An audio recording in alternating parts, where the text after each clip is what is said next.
Bonjour, c'est Christopher d'un gars de jeu. L'automne est arrivé, c'est ma saison préférée, puis qui dit automne dit temps qui se rafraîchit, le bruit des feuilles qui craquent quand on marche à l'extérieur. Vraiment, c'est vraiment ma saison préférée. Et pour moi, il n'y a rien qui bat rester à l'intérieur avec un petit thé en jouant à un jeu relaxant, un contre un, tranquille l'après-midi, alors que le temps dehors est un peu grisâtre. Alors aujourd'hui, je me suis dit que j'allais vous présenter 3 jeux qui pour moi sont des jeux parfaits pour boire le thé.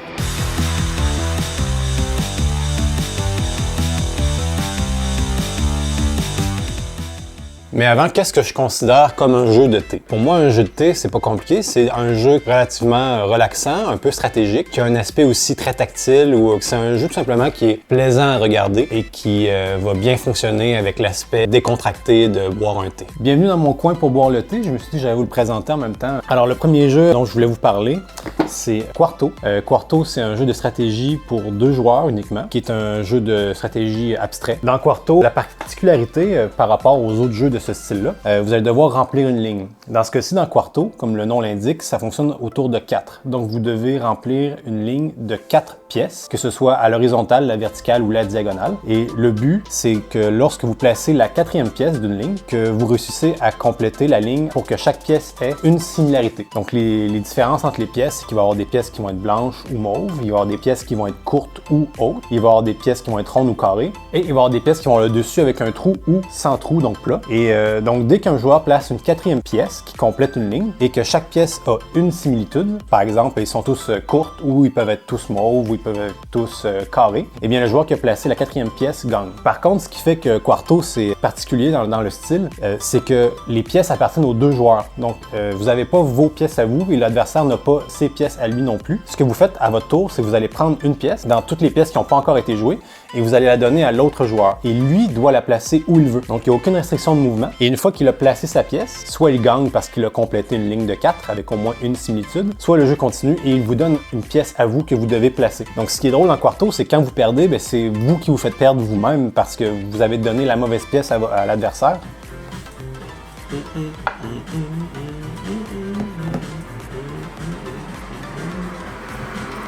J'ai gagné. Oh fuck! Ça fait tout le temps ça. Donc Quarto, c'est un jeu qui est relaxant, c'est un jeu qui est beau, avec vraiment des belles grosses pièces de bois qui sont particulièrement plaisantes à manipuler. C'est un jeu qui est très rapide, qui joue en quelques minutes, et on peut enchaîner les parties très rapidement. Donc c'est pas un jeu qui est prise de tête du tout. Donc pour moi, c'est un jeu de thé parfait. Le deuxième jeu dont je voulais vous parler, je sais que tout le monde le connaît, mais c'est Azul. J'ai choisi la première version, donc on va dire la plus simple, parce que pour moi, un jeu de thé, ça se doit d'être simple. Ça se doit d'être relaxant, donc il faut pas avoir les neurones qui chauffent trop. Et Azul a vraiment une belle balance de stratégie, combinée avec le côté plaisant de manipuler les pièces. C'est un jeu un peu de stratégie abstraite aussi. Le but dans Azul, c'est de compléter des lignes. Par exemple, à mon tour, je peux décider de prendre les 2 tuiles bleues et les placer dans n'importe quelle ligne.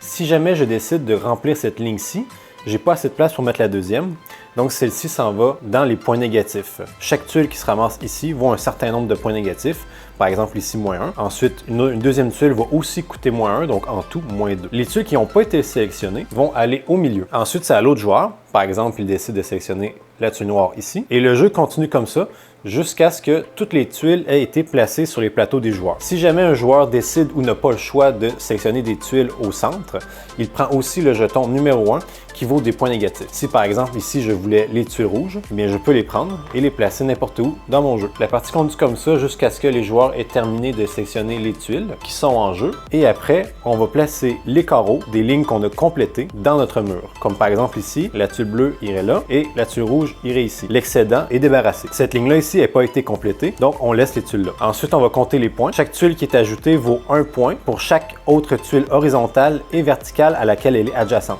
Dans ce cas-ci, chaque tuile vaut seulement 1 point, mais si par exemple, le jeu avait ressemblé à ceci, je place ma tuile bleue, la ligne horizontale vaut 2 points et la ligne verticale vaut 3 points. Ensuite, on peut faire des points bonus. Par exemple, une ligne verticale complétée sur notre mur vaut plus 7 points et une ligne horizontale vaut plus 2 points. Si on réussit à compléter toutes les couleurs dans notre mur, donc les 5 tuiles bleues par exemple, eh bien on aurait plus 10 points. La partie se termine dès qu'une ligne horizontale est terminée sur le mur de n'importe quel joueur. C'est un jeu qui a de la stratégie, mais pas trop, que les pièces sont vraiment plaisantes à manipuler. Pour moi, c'est un jeu qui est parfait à 1 contre 1. Je jouerais pas à Azul à 3 ou à 4. Le meilleur nombre de joueurs pour ce jeu-là, c'est 2. ce qui fait que pour boire le thé justement avec quelqu'un, c'est parfait. Le jeu est magnifique aussi, très plaisant à regarder. Le dernier jeu dont je voulais vous parler aujourd'hui, c'est Parks. Parks qui est un jeu de placement d'ouvriers et de collection. Dans Parks, ce que vous allez faire, c'est simplement déplacer vos randonneurs. Donc, chaque joueur a 2 randonneurs. Le jeu se joue en 4 saisons. Donc, vous allez visiter des parcs américains. Le but, c'est de faire le plus de points possible en visitant les parcs. Pour réussir à visiter un parc, il faut des ressources. Et pour obtenir des ressources, il faut faire des randonnées. Donc, à votre tour, ce que vous pouvez faire, c'est prendre un de vos 2 randonneurs et le déplacer aussi loin que vous voulez. La seule règle, c'est que le randonneur que vous avez déjà placé peut jamais revenir en arrière. Il peut seulement avancer.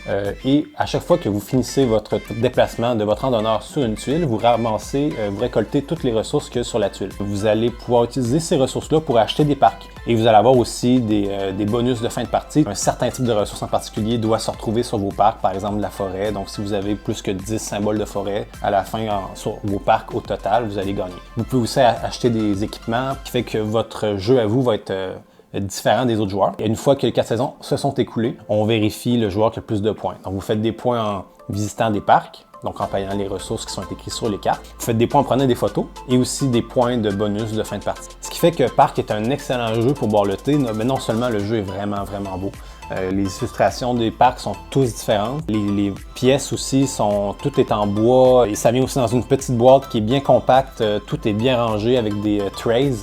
Donc le jeu est très rapide à sortir et à ranger. Et il y a beaucoup de stratégies quand même pour créer votre engin, mais d'un côté, c'est un jeu qui est très relaxant. Vous pouvez le prendre aussi sérieusement que vous voulez et vous pouvez aussi juste en profiter des pièces, profiter de l'ambiance et boire votre thé et puis vous allez avoir un bon moment quand même. Ce qui fait que pour moi, Park, c'est un excellent jeu de thé. J'espère que vous avez apprécié la présentation de 3 jeux qui, pour moi, fonctionnent très bien avec la saison plus froide qui s'en vient. Moi, c'est un petit plaisir de rester chez moi quand je vois que le temps est gris, qu'il pleut un peu, il fait froid. Pour moi, c'est pas une mauvaise journée, c'est une journée parfaite pour rester à l'intérieur et jouer à des jeux de société. Alors, j'espère que vous avez apprécié la vidéo. Si vous voulez voir d'autres recommandations de jeux, n'hésitez pas à suivre un gars de jeu sur YouTube ou sur Facebook pour voir les prochaines vidéos. Donc, je vous dis merci et à la prochaine.